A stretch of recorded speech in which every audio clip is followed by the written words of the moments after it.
Hi everyone, this is a MCOM second semester, paper number 5, Introduction to Accounting. तो ये जो question paper है ये 2024 का है, यानी लास्ट ईयर का है। इसमें ये 35 मार्क्स का ही पेपर आता है और बट इसमें क्वेश्चंस पूरे होते हैं जितने नॉर्मल पेपर्स में भी आते हैं। तो मैं आपको क्वेश्चंस दिखाती हूँ इसके। तो इसमें जो क्वेश्चंस होते हैं ना, ये 4 मार्क्स का एक है और आपको 5 करने होते हैं तो 20 मार्क्स का, क्योंकि 35 मार्क्स का ही पेपर है तो ऐसा।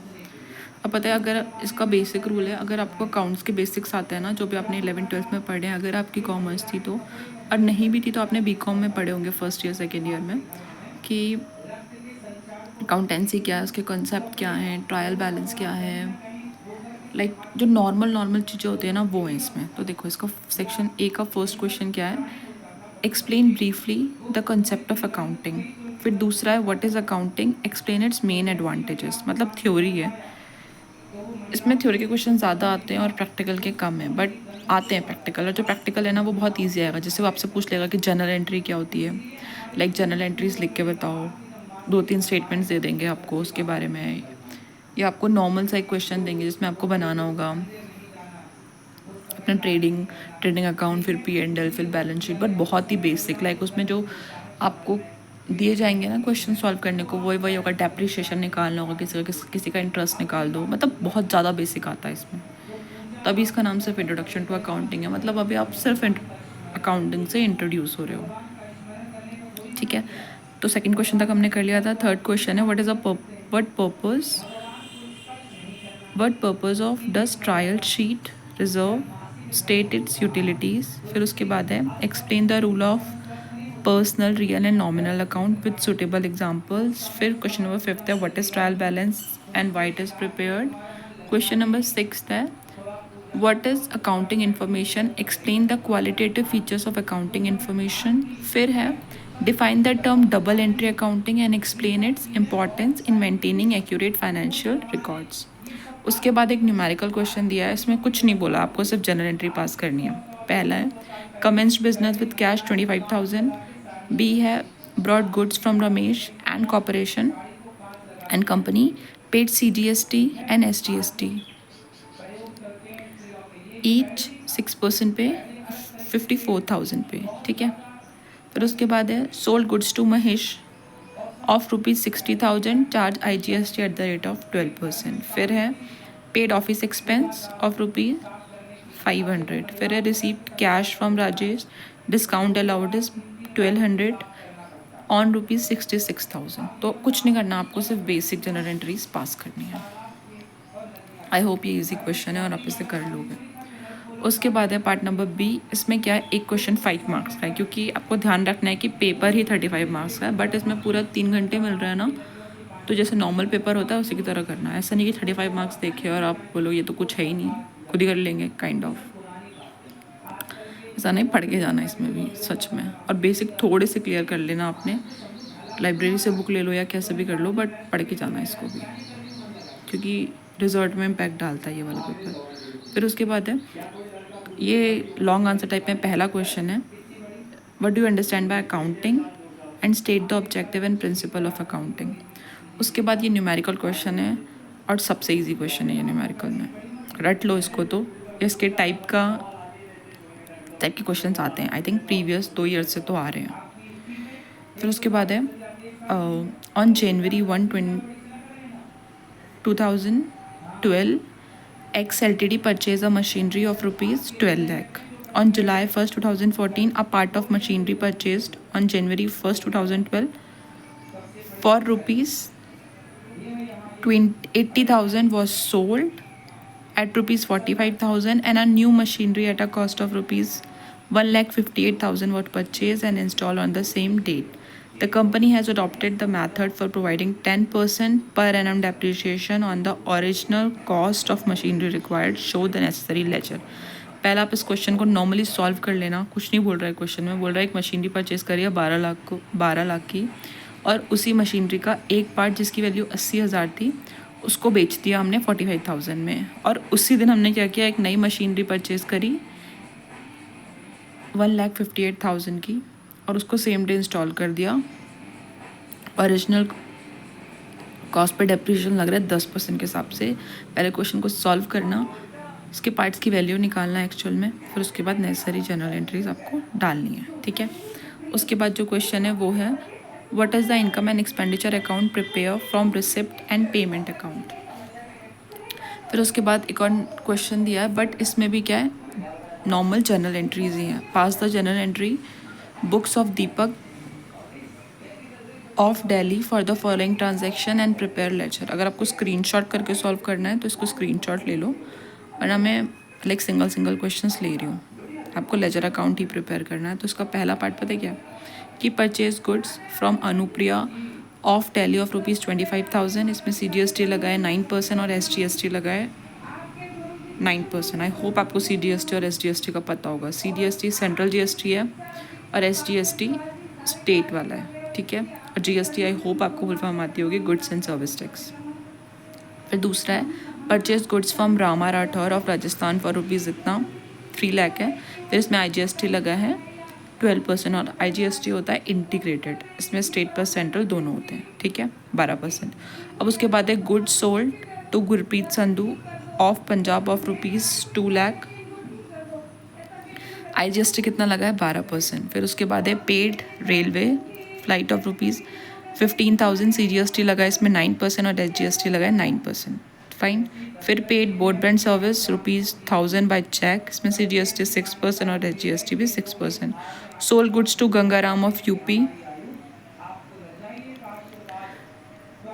Sold for ₹42,000 against the cheque which is deposited into bank, ठीक है। ये हो गया, ये उसी को हिंदी में लिखा हुआ है। और जो लास्ट क्वेश्चन है वो भी थ्योरी है, वो है state the difference between receipt and payment account and income and expenditure account. ये तो हो गया मेरा लास्ट ईयर का पेपर, बट लास्ट ईयर के पेपर के टाइम पे I also have 1 more question. मतलब मेरे पास मैंने आई थिंक 2 क्वेश्चन पेपर्स और लिखे हुए थे, वो ये हैं। मैंने प्रिपेयर अपने नोट्स इसी से किए थे। ये 22 का पेपर है, ठीक है। और इसमें भी इस टाइप के क्वेश्चंस आए हैं कि इसका पहला क्वेश्चन है वो है explain the diminishing balance method of providing depreciation with the help of example. फिर दूसरा क्वेश्चन है explain the rule of personal nominal. ये सेम क्वेश्चन रिपीट हुआ है उस पेपर में भी। मतलब जब मेरे एग्जाम से ना, तो मैंने 22 और 23 का प्रिपेयर किया था। 24 का मैं आपको पहले दिखा चुकी हूँ वीडियो में, 23 और 24 का मैं अब दिखाने वाली हूँ, ठीक है। ये है। फिर स्टेट द डिफरेंस बिटवीन, देखो ये सेम क्वेश्चन है जो लॉन्ग में आया अभी वाले पेपर में। State the difference between receipt and payment account and income and expenditure account. उसके बाद है what is bank reconciliation. I hope भी आपको आता होगा, BRS करके पढ़ते थे हम इसको 11th-12th में। आई थिंक BCom में भी ऐसे ही पढ़ा होगा। How and why it is prepared. उसके बाद है what do you understand by non trading and non profit organisation, जैसे NGOs वगैरह होते हैं। And what is the chief characteristic of their account, ठीक है। उसके बाद है what do you mean by accounting, explain any 2 accounting principles. I wish आपको अकाउंटिंग प्रिंसिपल्स आते होंगे, नहीं आते हैं तो प्लीज़ सर्च करके इनको पढ़ के जाना। State the meaning and nature of accounting standards, AS। फिर है what is general, give a specimen of general showing at least 5 entries. सिर्फ आपको फॉर्मेट बनाना है जनरल का, ठीक है। फिर उसके बाद है what is accounting information, explain quantitative feature of accounting information. उसके बाद जो क्वेश्चन है एक्सप्लेन अकाउंटिंग कन्वेंशन। फिर इसके B पार्ट हैं जो लॉन्ग आंसर टाइप में आए हैं, वो है what is trial balance and why it is prepared, explain the error which is not disclose by trial balance. फिर क्वेश्चन है how is income and expenditure account prepare for receipt and payment. ये question भी repeat हुआ है हर paper में। उसके बाद question है discuss the various method of charging depreciation and state and merit and demerit utility for each. उसके बाद जो ये क्वेश्चन है ना मशीनरी वाला, ये सेम क्वेश्चन है जो 24 के पेपर में आया था, 22 में भी आया था।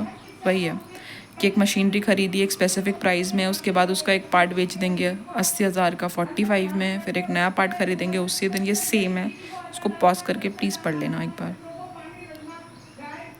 ठीक है। और इसमें 2 सिर्फ सिचुएशन दे दिए कि अगर डेप्रिसिएशन मेंशन करा है, अगर डेप्रिसिएशन का प्रोविज़न मेंशन नहीं करा है। ये सेम क्वेश्चन है, इस टाइप का क्वेश्चन प्रिपेयर करके जाना है आपको। फिर ये 23 का क्वेश्चन है, देखो इसमें शॉर्ट आंसर टाइप में पता है क्वेश्चन रिपीट होंगे, कुछ बाहर से नहीं आने वाला, इसमें सेम ही होगा। What is accounting standard, what do you mean by accounting concept. फिर एक ये है, इसमें जनरल एंट्री पूछी है। डेबिट बैलेंस दिया है, सन्ड्री डेटर्स दिए हैं, बिल्डिंग्स दी है, स्टॉक दिया है, फर्नीचर दिया है, इन्वेस्टमेंट दिया है, कॉस्ट एट बैंक दिया है, क्रेडिट बैलेंस भी दिया है, बीपी भी दिया और कैपिटल भी दिया है। कुछ नहीं बोल रहा, आपको बोल रहा है बस जनरल एंट्री पास कर दो।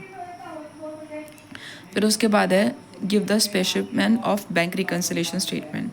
पता है ये क्या होता है, सिर्फ आपको फॉर्मेट लिख देना होता है कि ऐसे ऐसे इसको करते हैं।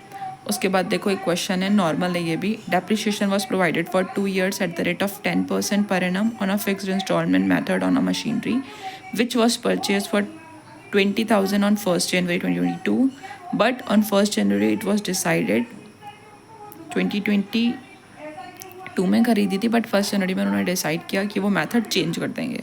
अब वो यूज़ करने वाले हैं डिमोनाइजिंग मेथड 12% पे, ठीक है। पहले वो स्ट्रेट लाइन यूज़ कर रहे थे 10% पे, अब वो डिमोनाइजिंग यूज़ कर रहे हैं। With the effort for the date of installation of purchase of machinery, prepare machinery account for 2020 to 2022। Please depreciation वाले क्वेश्चन तो आपको आते होंगे। आई होप आप एमकॉम सेकंड सेमेस्टर में पहुंच गए हो। पता है मैंने बहुत सारे बच्चे से देखे जिनके कॉन्सेप्ट ही क्लियर नहीं होते सच में। तो अगर नहीं है तो प्लीज़ अभी कर लो, यही चांस है, क्योंकि कॉलेज के बाद क्लियर होने के लिए बहुत टाइम लग जाएगा फिर सच में। अब देखो क्वेश्चन नंबर 6 है, distinguish between trial balance and balance sheet, differentiate. फिर उसके बाद है डिस्कस द अकाउंटिंग साइकिल। उसके बाद एक न्यूमेरिकल क्वेश्चन दिया हुआ है। आई नो मेरी हैंड राइटिंग बड़ी ख़राब है, बढ़िया मैंने जल्दी जल्दी लिखा हुआ था। इसमें इसने क्या बोला है, prepare balance given below, you are asked to prepare a trial balance. Trial balance तो आपको आना चाहिए, कसम से आना चाहिए। इसमें कैपिटल दिया है 63,000, फिर लैंड एंड बिल्डिंग दी है, मतलब ये बताना है कि ये ट्रायल बैलेंस की कौन सी साइड में आएगा। फिर सन्ड्री डेटर्स दिए हैं, क्रेडिटर्स दिए हैं, ओपनिंग स्टॉक दिया है, परचेज दिया है। इस क्वेश्चन को ना पहले आप उतार लेना, उसके बाद जाके सॉल्व करना। फिर लॉन्ग आंसर टाइप क्वेश्चंस में ये है डिस्टिंग्विश बिटवीन, ये तो इतनी बार आ गया ना, हर पेपर में आ जाता है क्वेश्चन, इसको तो पढ़ के ही जाना। Distinguish between receipt and payment account and income and expenditure account. what do you understand by convention? Describe various account of convention. What do you understand by adjustment entries and why they are necessary for preparing final account? फिर एक numerical का question है,